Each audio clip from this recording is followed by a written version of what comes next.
환절기라서 여러분 이 감기나 독감이 참 걸리기가 또 쉬워요. 저도 오늘 아침에 주일학교 예배를 드리는데 괜히 그냥 기침이 나와가지고 감기도 걸리지 않았는데 좀 애를 먹었습니다. 아침부터. 자, 오늘은 이제 12월 첫 번째 주일 하나님의 말씀을 함께 나누도록 하겠습니다. 예수 그리스도의 복음으로 세워진 신약 교회는 성탄절과 부활절로 이루어진 두 개의 중요한 절기를 지키고 있습니다. 두 절기 모두 예수님과 관련 있는 절기죠. 예수님이 탄생하신 날과 그리고 예수님의 십자가 그리고 부활을 기념하는 날, 이 두 절기가 어쩌면 우리 교회의 기독교회의 중요한 핵심 절기들입니다. 그런데 여러분, 이 절기를 지킬 때에 그냥 그 명절, 그 절기 당일날만 지키는 것이 중요하지 않고 주님께서 이 땅에 오시기 위해서 그리고 우리를 위해 십자가에 못 박혀 달리셨다가 부활하신 것을 사실은 미리부터 기다리고 기대하고 준비하도록 하기 위해서 여러분, 전통적으로 교회는 부활절을 앞두고 40일 전부터 사순절이라고 하면서 절기를 또 지켰습니다. 그리고 예수님의 탄생을 기다리면서 주님 오시기를 4주 전부터 지켰던 절기가 바로 대림절 혹은 대강절이라고 하는 절기입니다. 우리 합동식 교단은 사실은 별로 이걸 강조하지는 않습니다. 그런데 사실은 이제 성탄절을 앞둔 사실은 4주 전부터 예수님이 이 땅에 오신 것을, 그 의미를 기억하고 또 기대하고 기다리며 말씀과 기도로 준비하는 기간을 갖도록 하는 것이 사실은 이 대림절, 대강절의 근본적인 의미입니다. 올해도 이제 2022년도 우리가 성탄절을 앞두고 우리는 이 땅에 오신 예수님의 그 탄생을 이제 기다리고 기대해야 됩니다. 그래서 오늘 저는 이사야서 이 말씀을 통해서 빛으로 오신 예수님, 어두운 이 세상 속에 빛으로 임하신 그 주님의 오심이 어떤 것인가를 말씀을 통해 우리가 잠시 함께 나누기를 원합니다. 여러분, 어린 시절에는 성탄절이 어떻게 보내셨습니까? 저도 어린 시절에 그냥 성탄절은 즐거운 날, 그리고 교회에 모여서 행사하고 좀 놀고 친구들이나 선후배랑 모여서 밤새도록 떠들고 노는 날, 뭐 이런 날로, 선물 받는 날, 이런 날로 우리가 기억을 했었습니다. 근데 여러분, 우리는 이제 이 성탄절이 단순히 우리가 즐기고 노는 날, 흥겨운 날이 아니라 성탄절의 주인공이신 예수님이 과연 어떤 분이신지, 그분이 이 땅에 오심으로 인해서 나의 인생과 우리의 구원에 어떤 영향력을 미쳤고 또 주님이 주신 은혜가 무엇인가를 진지하게 깨닫는 시간들이 되셔야 됩니다. 그래서 오늘은 이사야서 이 말씀을 통해서 어두운 이 땅 가운데 빛으로 오신 예수님에 대해서 함께 말씀을 살펴봅니다. 여러분, 앰프가 좀 안 좋아서 지금 소리가 왔다 갔다 하실 거예요. 그러니까 좀 잘 들으셔야 돼요. 그러니까 오늘 같은 날은 더 집중해서 말씀을 듣는 은혜가 있었으면 좋겠습니다. 저는 이제 가끔 유튜브 같은 데서 우리 기독교회의 교회와 관련된 내용이 아닌 것들도 많이 관심을 가지고 살펴볼 때가 있습니다. 과학자들이, 특별히 우주 물리학을 전공하는 연구하는 과학자들이 이 우주 만물의 기원과 시작을 어디에서 찾을까요, 여러분? 모든 물질이나 에너지의 그 근원을 여러분, 과학자들은 빛에서부터 출발을 합니다. 빛으로부터 모든 시작이 되었다라고 이렇게 연구를 합니다. 대부분 하나님을 안 믿는 사람들이죠. 여러분, 생각해 보십시오. 우리가 살고 있는 이 지구라고 하는 행성에는 사실은 엄청난 에너지가 이 안에 활동하고 있습니다. 지구 속에 여러분 핵이 있고 그 핵융합을 통해서 끊임없이 지구는 살아 움직이고 있죠. 그 다음에 지구 표면에 살고 있는 모든 생명체들, 우리 인간을 포함해서 모든 생명체들도 다 일정한 부분의 에너지를 갖고 있습니다. 그 에너지는 어디서 왔을까요? 이건 과학자들의 설명입니다. 지구라고 하는 이 행성의 에너지, 즉 지구라고 하는 행성이 존재하게 되는 근원적인 출발점은 여러분 어디서 왔냐면 태양으로부터 왔다는 겁니다. 태양빛과 그 태양의 에너지로부터 지구라고 하는 이 행성의 에너지가 존재할 수 있었다라고 말하는 거예요. 그럼 여러분 태양의 에너지는 또 어디서부터 왔을까요? 태양의 에너지는 우리가 속해 있는 은하계, 쉽게 말하면 이 갤럭시 은하계로부터 출발했다는 것입니다. 거기서 태양의 에너지가 또 존재하고 있는 것이고, 그러면 은하들은 또 어디에서 출발했을까요? 그걸 거슬러 올라가면 이건 믿지 않는 과학자들은 최초의 빛이 있었다는 겁니다. 최초의 이 우주가 탄생하게 된 최초의 빛이 출발한 지점이 있는데 그걸 소위 과학자들은 뭐라고 부르냐면 빅뱅이라고 부르죠. 제일 처음에 빛이 탄생하게 된 순간을 빅뱅이라고 부르는 겁니다. 근데 여러분 놀랍게도 성경에는 그 최초의 빛을 창조하신 분이 하나님이라고 하는 것을 말씀하고 있습니다. 물론 이게 우리가 성경을 다 과학적으로 설명할 수는 없어요. 그러나 이러한 어떤 우주의 원리들을 담고 있는 내용이 사실은 성경을 통해서 보면 우리가 어느 정도 이해를 할 수 있다는 겁니다. 자, 여러분 하나님이 세상을 태초에 천지를 창조하셨을 때 가장 먼저 창조하신 게 무엇일까요, 여러분?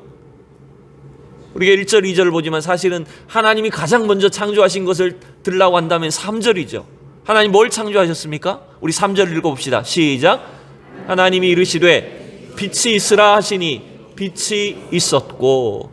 여러분 하나님이 가장 먼저 창조하신 게 뭡니까? 빛을 창조하신 겁니다.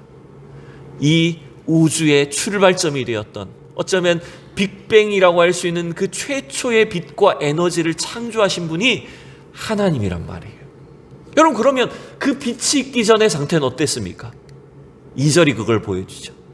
하나님이 이 세상의 우주 만물 가운데 빛을 창조하시기 이전에는 어떤 상태였습니까? 땅은 혼돈하고 공허하고 흑암이 깊음 위에 있었다.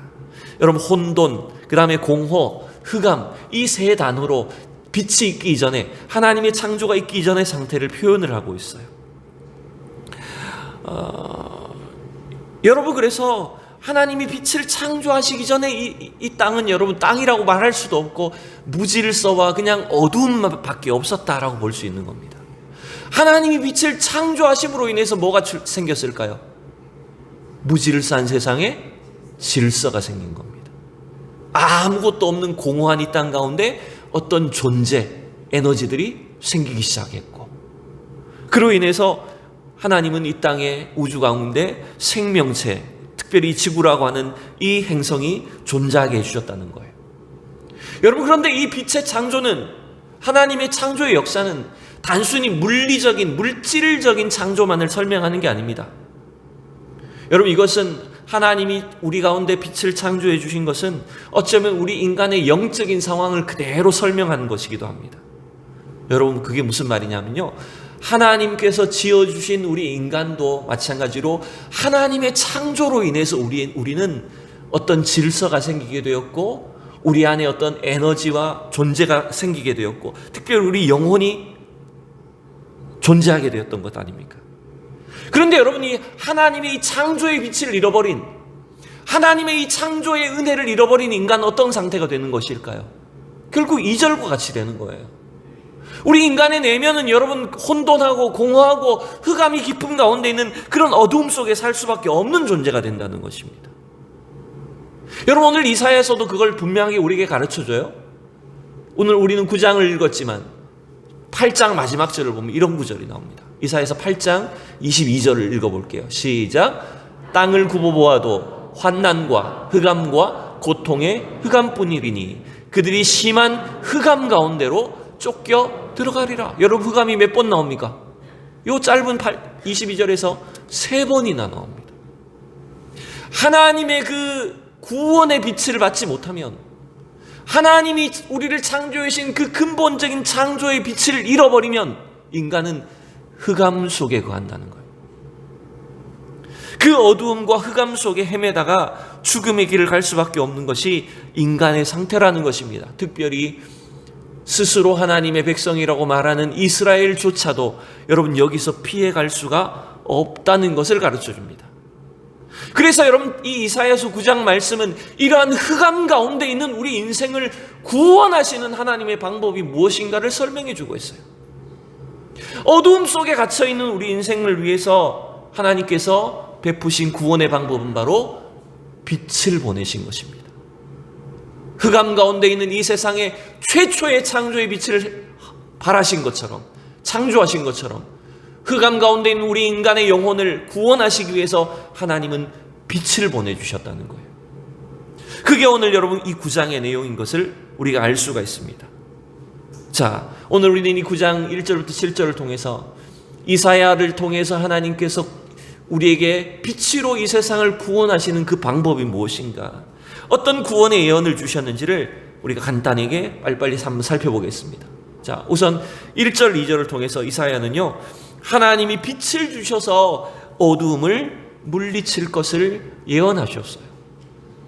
마치 창세기 1장의 창조처럼 죄로 어두워져 있는 흑암 가운데 있는 우리 인생을 위해서 하나님은 빛을 주시겠다는 거예요. 자, 우리 1절만 읽어볼까요? 시작. 전에 고통받던 자들에게는 흑암이 없으리로다. 옛적에는 여호와께서 스불론 땅과 납달리 땅이 멸시를 당하게 하셨더니 후에는 해변길과 요단 저쪽 이방의 갈릴리를 영화롭게 하셨느니라. 아멘. 여러분, 흑암 가운데 있는 땅의 모습을 지금 특정한 지역을 표현해서 설명을 합니다. 고통받는 자들에게 흑암 가운데 있던 자들 고통 가운데 있었어요. 그들은 옛적에 스불론 땅, 납달리 땅, 멸시받는 지역, 이 갈릴리 지역을 말하는 것입니다.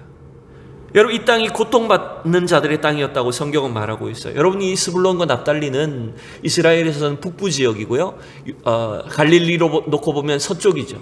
여러분, 이 지역은 원래 하나님께서 이스라엘 백성들에게 주신 땅은 맞지만 여기는 여러분 일찍이 여러분 북이스라엘이 분리됨으로 인해서 우상 숭배에 넘어갔고, 그 다음에 북쪽에 있는 아수르의 온갖 공격과 위협에 노출되어 있는 땅이었어요. 사실은 그 땅은 굉장히 비옥한 땅에 속했지만 이스라엘 백성들의 입장에서 보면 버린 땅과 같은 곳이 되어버립니다. 이방인들과 섞여 사는 땅이 된 거예요. 그래서 여러분 보세요. 이 1절에도 보면 갈릴리를 뭐라고 표현합니까? 이방의 갈릴리라고 표현합니다. 이방 사람들과 섞여 사는 갈릴리 지역이 되어버린 거예요. 그러니 여러분, 이 땅은 저 남쪽 예루살렘 중심의 유대인들이 봤을 때는 뭔가 멸시의 대상인 겁니다. 거기는 어둠의 땅이라고 여겨졌던 거예요. 그런데 하나님은 이 어둠의 땅, 멸시의 땅 가운데 하나님의 구원의 빛을 비추시겠다고 말씀하셨어요.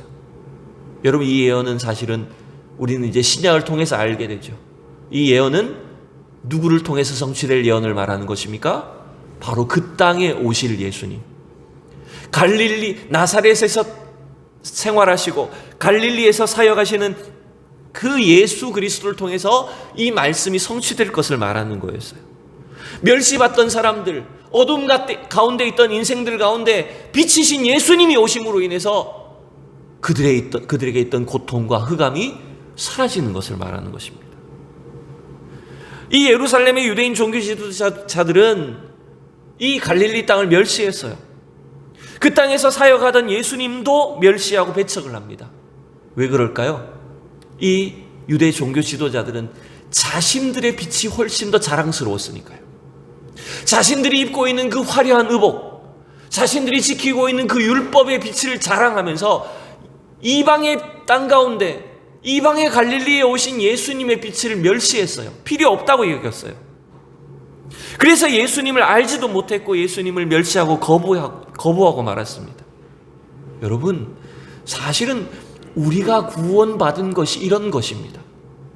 우리가 하나님의 구원을 받았다라고 하는 것은 소외되고 멸시받고 어두운 땅 가운데 살고 있던 우리 가운데 예수님이 오신 것입니다. 예수님의 빛이 저와 여러분의 영혼 속에 임한 것입니다.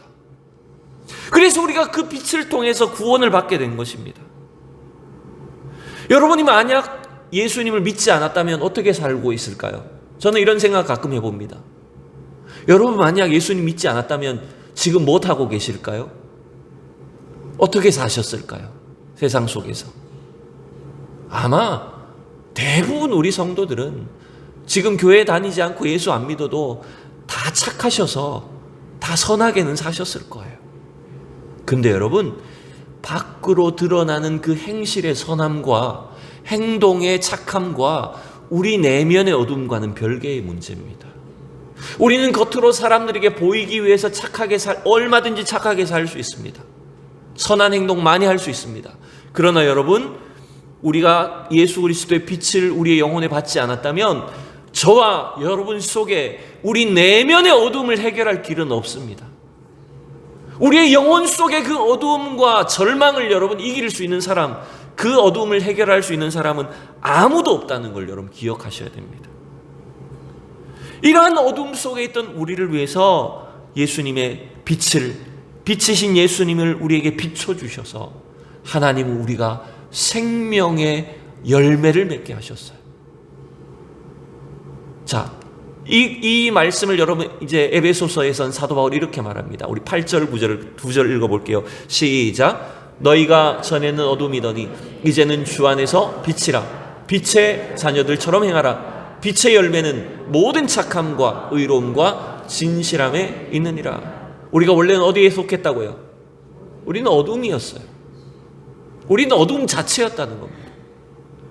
그런 우리를 위해서 빛이신 예수님이 오셨기 때문에 우리는 이제 빛의 자녀가 되었고, 우리는 놀랍게도 빛이라고 부름받게 된 겁니다. 이러한 빛의 열매, 빛의 생명을 나타내는 존재로 이 땅을 살아야 된다는 겁니다. 이 예언이 지금 구약 성경 이사야서 말씀에 기록된 겁니다. 두 번째, 여러분, 이 이사야는 이제 3절과 5절을 통해서 빛이신 예수님으로 인해서 우리 안에 기쁨이 회복될 것을 예언을 합니다. 좀 긴 본문이라서 다 읽지는 않겠습니다. 자, 주께서 이 나라를 창성하게 하시며 그 즐거움을 더하게 하셨으므로 추수하는 즐거움과 탈취물을 나눌 때 즐거움같이 그들이 주 앞에서 즐거워한다. 여러분, 즐거움이 회복된다는 거죠? 기쁨이 회복된다는 거죠? 어떤 식으로 기쁨이 회복됩니까? 이는 그들이 무겁게 맨 멍에와 그들의 어깨에 채찍과 압제자의 막대기를 주께서 꺾으신다고 말합니다. 여러분, 어두움 가운데 있는 우리는 사실은 이 세상의 사탄 마귀에게 지배를 받고 있는 존재라고 하는 거예요. 어둠 속에 있기 때문에 우리는 잘 모르죠. 근데 사실은 이 어두운 세상으로부터, 사탄 마귀로부터 우리는 꼼짝 못하고 지배와 압제를 당하고 있는 존재라고 하는 걸 말합니다. 근데 이러한 압제 속에서 우리를 해방시켜 주시기 위해서 오신 분이 바로 예수 그리스도라는 거예요. 그분이 빛으로 오셨기 때문에 우리가 압제당한 것을 알게 됩니다. 가끔 탈북하신 분들의 이야기를 들어보면 그런 말씀들을 하십니다. 북한에 있을 때는 그 사회가 그냥 당연한 줄로 알고 있었어요. 그 사회가 모든 나라들이 다 이렇구나, 이게 정상이구나, 이렇게 생각하고 사셨던 분들이 많다는 거예요. 그래서 힘들어도, 너무 힘들고 살기가 어려워도 우리를 지켜주는 수령님, 그 독재자가 우리의 어버이라고 생각하고 그걸 막 은혜라고 고백하며 살았던 거예요. 근데 여러분, 그건 어떻게 보면 진심인 겁니다. 우리가 보면 이해할 수 없지만 여러분, 그 어둠 속에 있기 때문에 모르는 거예요. 그건 진심으로 하는 고백들이죠, 어떻게 보면. 근데 밖으로부터 오는 빛을 받아보면 어떻게 됩니까?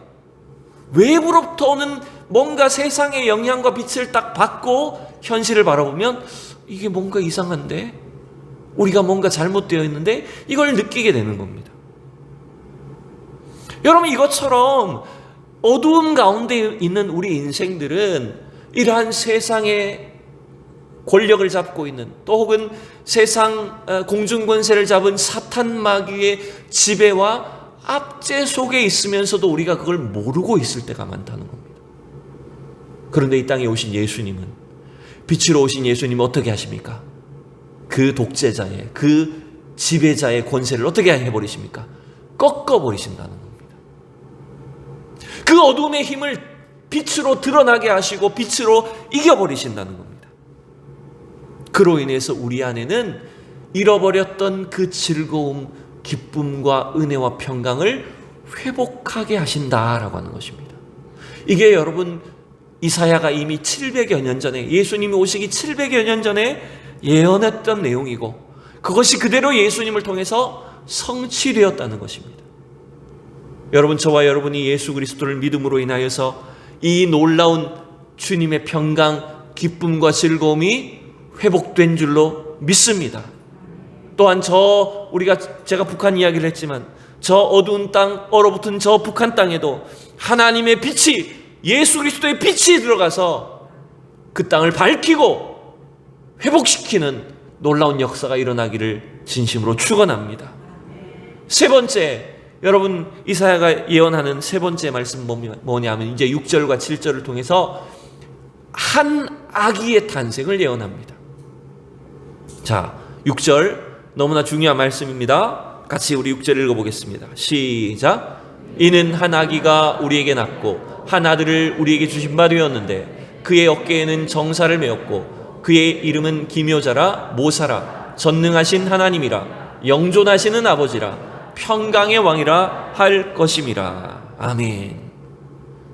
이 어두운 세상 가운데 그 어둠을 몰아내는 빛으로 오신 주님, 이 세상 공중권세 잡은 사탄 마귀의 그 압제와 지배에서 우리를 해방시키시고 회복시켜서 기쁨을 주실 왕으로 오실 주님, 그분은 어떻게 오신다고요?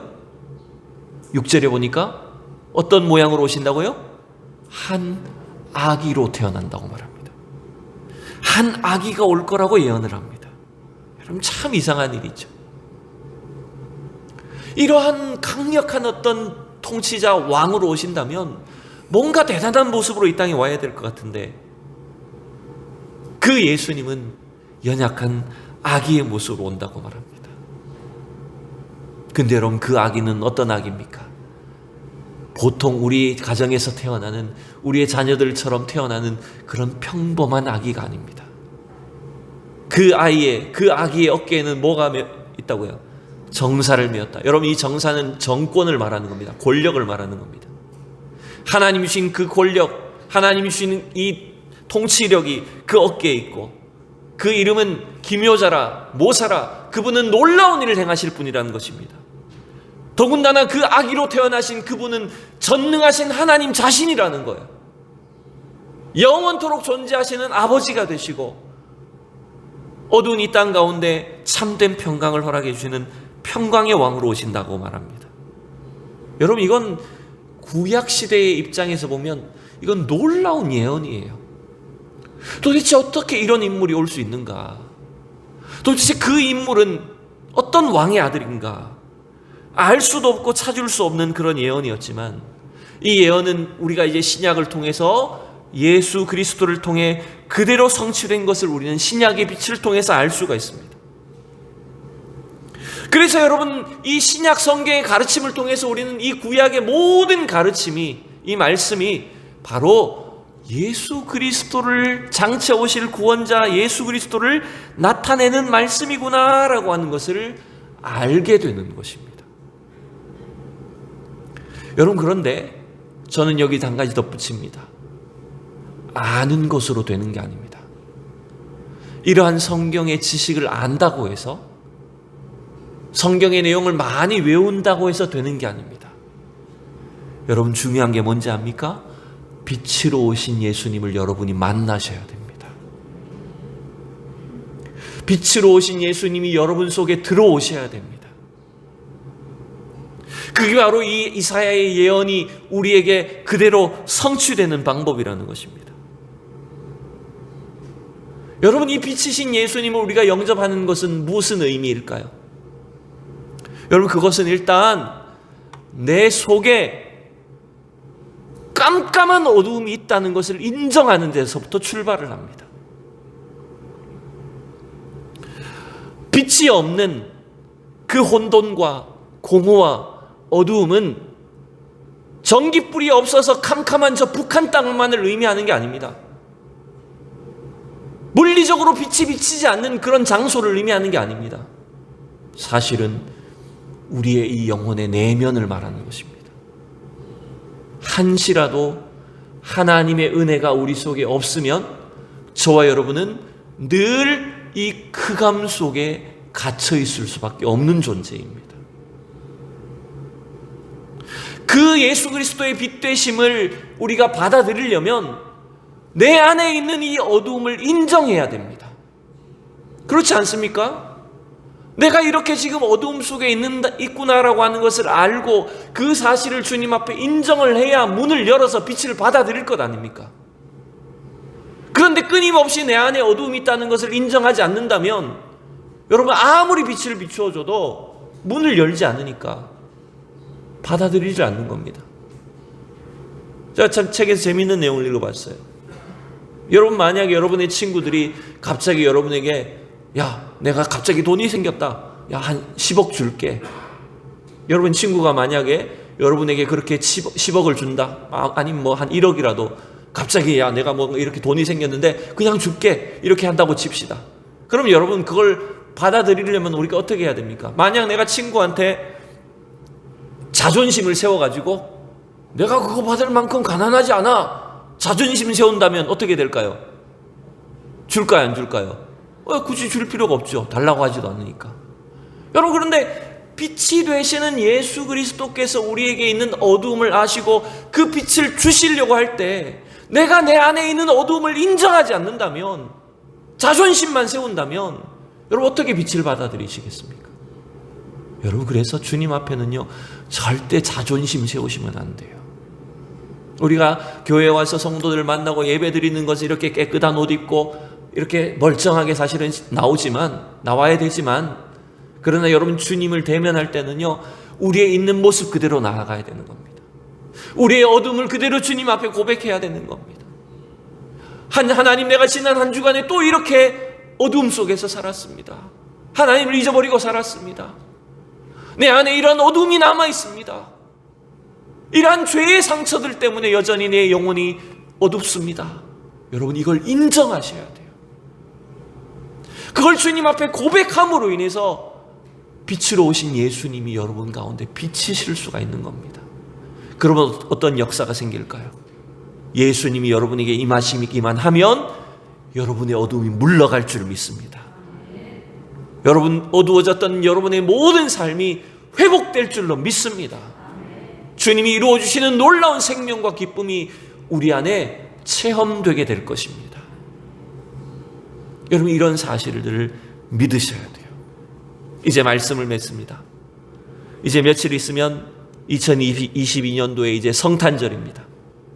이 땅에 오신 예수님은 그냥 평범한 가정에 조그만한 아기로 태어난 보통 아기가 아닙니다. 그냥 아기가 아니라는 거예요. 그분은 온 세상 지혜를 갖고 계시고 모든 능력을 가지시고 우리의 이 땅의 어두움을 몰아내시는 빛으로 오신 예수님이십니다. 여러분 그 빛이신 예수님을 여러분의 영혼에, 여러분의 삶의 현장에 다시 한번 받아들이십시오. 그분을 영접하십시오.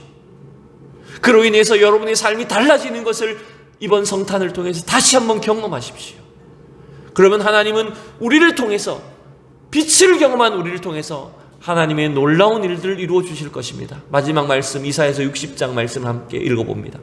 60장 1절만 읽겠습니다. 시작. 일어나라 빛을 발하라. 이는 내 빛이 이르렀고 여호와의 영광이 내 위에 임하였음이니라. 아멘. 이 놀라운 역사가 저와 여러분의 것이 되기를 원합니다. 그래서 빛을 받은 우리 성도들이 담대하게 일어나서 이 세상을 향해서 그 구원의 빛을, 생명의 빛을 마음껏 바라며 나타내는 주의 백성들이 다 될 수 있기를 축원합니다. 기도하겠습니다. 살아계신 하나님 은혜를 감사합니다. 어두운 이 세상 속에 빛으로 오신 예수님, 연약한 아기로 오셨지만 어둠 속에 있던 우리 영혼들을 밝혀주시고 죄와 사망의 권세 가운데 우리를 구원해 주셔서 하나님의 참된 생명, 그 기쁨, 은혜와 감격을 누리게 하신 것을 감사합니다. 올해도 그냥 지나가는 성탄절이 아니라 빛으로 오신 예수님을 우리가 다시 한번 우리 영혼에, 우리 가정에, 우리의 내면의 가장 어두운 곳에 주님을 영접함으로 우리의 삶이 변화되고 밝아지고 달라지는 놀라운 역사를 주시옵소서. 빛의 자녀로 태어나서 이제 온 세상을 향해서 하나님의 빛을, 구원의 빛을 증거하며 나타내는 주의 백성들이 다 되게 하여 주시옵소서. 감사드리며 예수 그리스도의 이름으로 기도하옵나이다. 아멘.